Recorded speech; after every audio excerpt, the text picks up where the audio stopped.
Hi guys! Ako si Philip Gunawon and welcome sa aming bahay na pinatayo ko para sa parents ko. Tara, pasok kayo.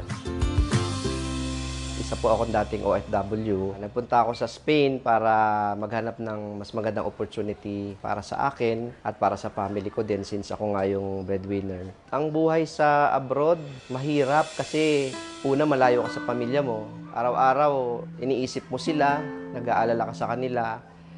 Alam mo yung lahat ng ginagawa mo doon, ang inaalala ko sila. Doon ko nga naramdaman na ang kalungkutan pala, pag malayo ka sa pamilya mo, parang nakakamatay siya. Nung time na talagang grabe na yung lungkot ko sa abroad, grabe na yung struggle ko doon. Lagi lang ako nagdadasal kay Lord. Sabi ko, Lord, mabait naman po ako, masipag naman ako, pero parang hindi ko nakikita yung sarili ko sa ganito.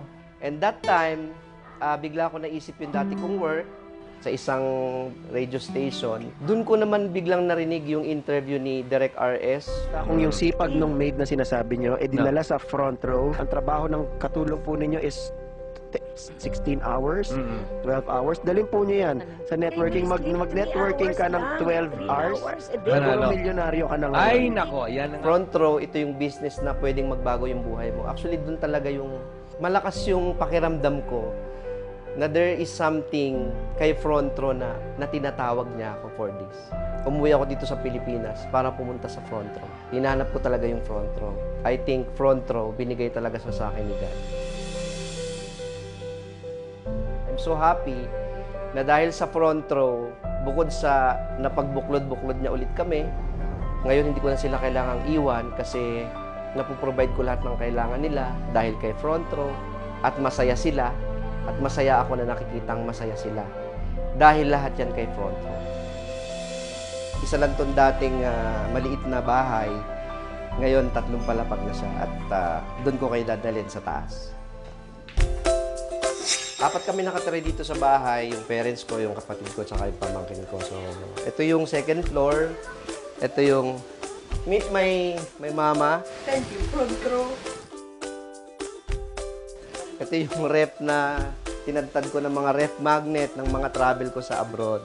Ang unang tour namin sa Hong Kong, kakagaling ko lang sa New York.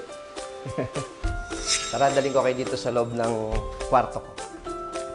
Yan, welcome to my room. So, itong kwarto na to, gusto ko kasi mukhang hotel siya kasi na-inspired ako doon sa mga hotel na pinupuntahan namin pag nagta-travel kami sa abroad. So, gusto ko, paggising ko, para lang siyang hotel. Kaya ginawa ko dito, pag binuksan ko to, so para ako nasa hotel, di ba? And syempre, dadaling ko kayo sa favorite na spot ko dito sa bahay na to. Ito yung favorite kong lugar dito sa bahay kasi ito yung lugar kung saan kami tumatambay, of course with may mga pamangkin na makukulit.